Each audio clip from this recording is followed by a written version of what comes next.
Hey guys, how are you? Morning, afternoon, evening, I don't know when you're watching this, whenever you are. Thanks for popping in. Let's get the business out of the way. Views okay on the vids, but really appreciate if you hit the like and the sub. And sorry, just finish lunch, just add some comments and we can interact with each other and develop the channel a little bit. So arpeggios, what do we call it? The ultimate guide to arpeggios. I don't know if it's the ultimate guide. I don't know if there's such a thing, maybe, but it's my take on arpeggios, and you know, it works for a lot of my students, and I hope it works for you. What we're going to do is look at an arpeggio on one string and then go through to 6-string arpeggios. Okay, so let's define arpeggio. It's not Italian pasta. It's a broken chord, arpeggio. So think of a chord as a vertical structure, right? Let's say this was C, E, G. A chord, your way is, you know, C, E, G, and a line horizontal, right? So broken versus, or together versus, I'm arpeggiating there. An arpeggio is just the definition of the broken chord. Arpeggiating is the act of doing the arpeggio. It's like Rick Beato when he was interviewing David Gilmour, right? He asked him about Shine On You Crazy Diamond and said, what is that chord? And David said, well, it's actually an arpeggio, right? It's still a chord, right? Stairway is chords that are arpeggiated. Right? David's chord, you know, incredible, right? So they're both right, you know. Of course it's a chord, but he arpeggiated it, so it's an arpeggio. It was a funny little moment. Okay, so let me get that delay off so it's a little cleaner, a little bit of gain. We'll start with one string. We're going to be in the key of D, okay? D major. Perfectly good key. We could be in any key. We're going to be major, so it's the first, third, and fifth of the major scale. So, you know, D major, I'll just do it on one string. There's the third. F sharp. There's the 5, right? A. So we've got root, third, fifth. Sorry, not liking that reverb.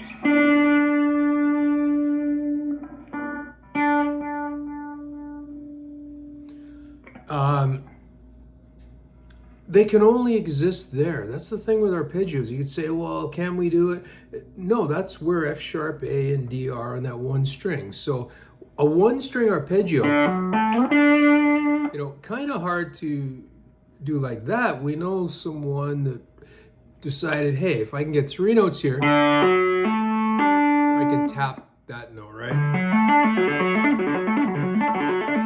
Thinking, of course, Hot for Teacher, right?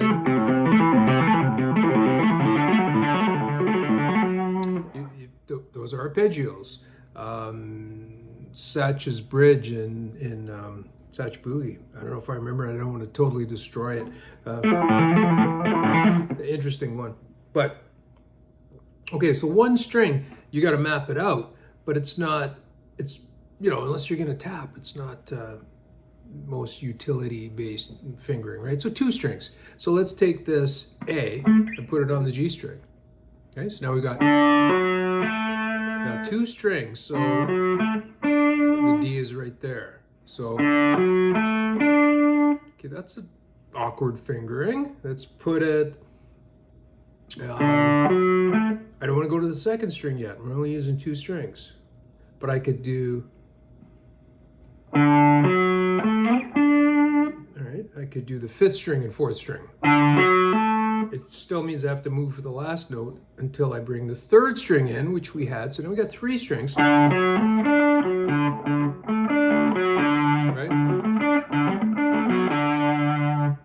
Remember, anything we do on the 5th string, like this, is identical on the 6th string. Right? Up 5 frets, 5 fret rule. Okay? So,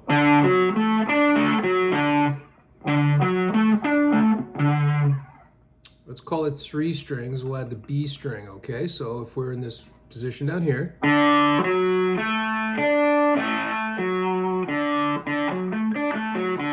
not bad. We could also go,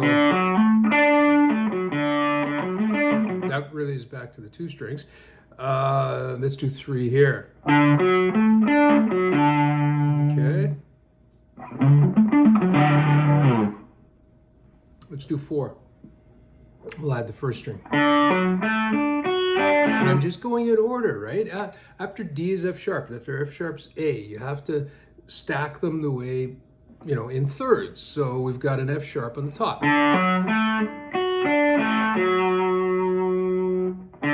Right?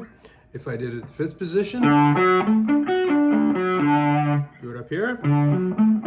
A bit of an awkward fingering there, right? I like this. I find this fingering from 6 is great for sweeping.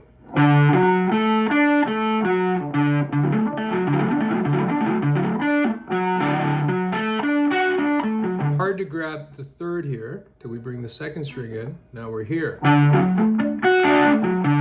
Again, you can rake that one fairly well.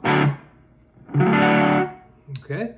With the 1st string, we also can grab, in that position, we can grab the 5th.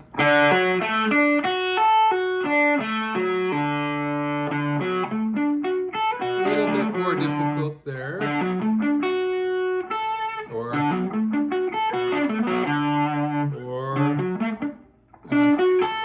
again, I find that one awkward, you know? I don't find it practical.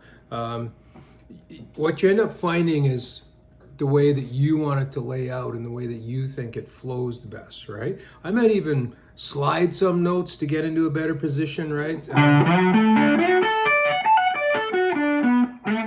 No B in that one. Okay? There's the high D, right? Getting ahead of myself. So with the 6th string, if we were down in D, the lowest note we can play of a D major arpeggio is F sharp. So we have an F sharp A, right? That'd be a 3, 5, 1.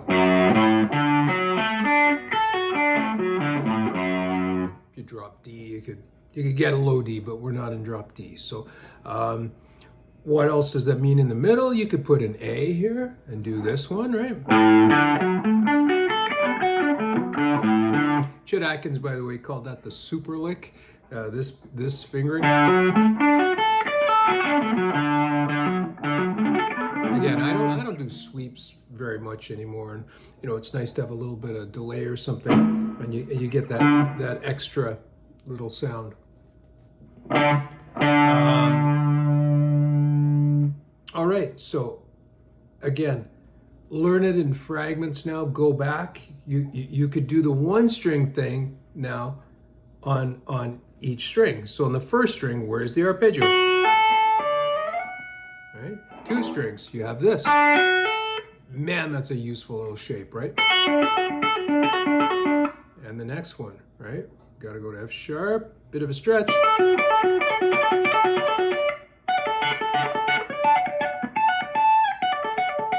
3 strings.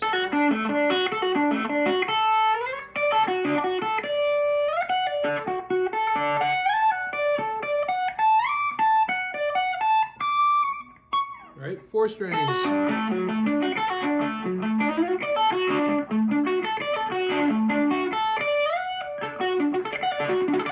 That's a good one for sweeping, right? This one. And of course 5. Kind of already did that, but we built from the other way before. But either way, you're again building on 1, 2, 3. 3 makes the most sense, right? You get into triads. I mean, an arpeggio is a triad. It's by definition. Again, it's how you play it. You can play triads and not arpeggiate them. In D, you know, you could just go up the scale, but we're arpeggiating them. So you should know how to do that, right? Let's do something random here. I'm gonna do D major, and I'm gonna descend diatonically with the appropriate arpeggio, right? So it goes something like this.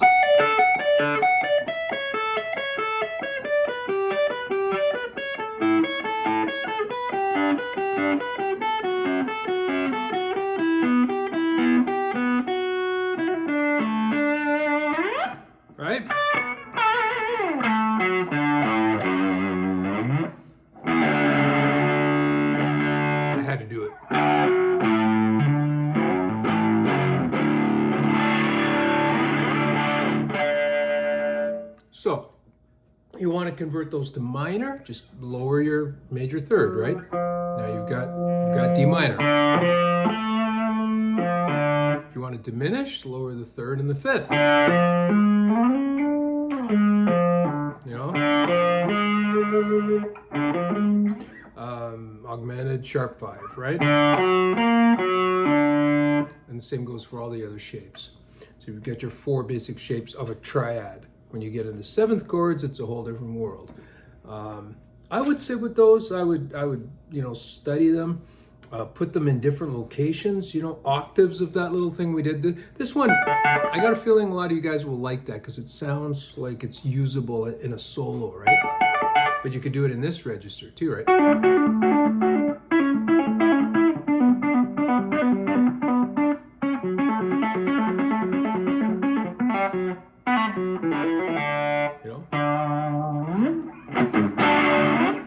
So I think that's about it. I think that will give you a lot to chew on if you're not too familiar. If you are, maybe a fresh take for you. Yeah, ask away if you have any questions, something wasn't clear. I went off on a tangent that you would like to explore. Reach out. Please, again, like and subscribe. Appreciate you being here. If you made it this far, that's amazing. Great attention span. Have fun making these. And not crazy about my sound. Sorry about that. But I hope it was just clear. That's what I was going for, that you could hear the notes, not crazy saturation and stuff. Eh? So take care, guys. It's summer. Happy Canada Day if you're in Canada.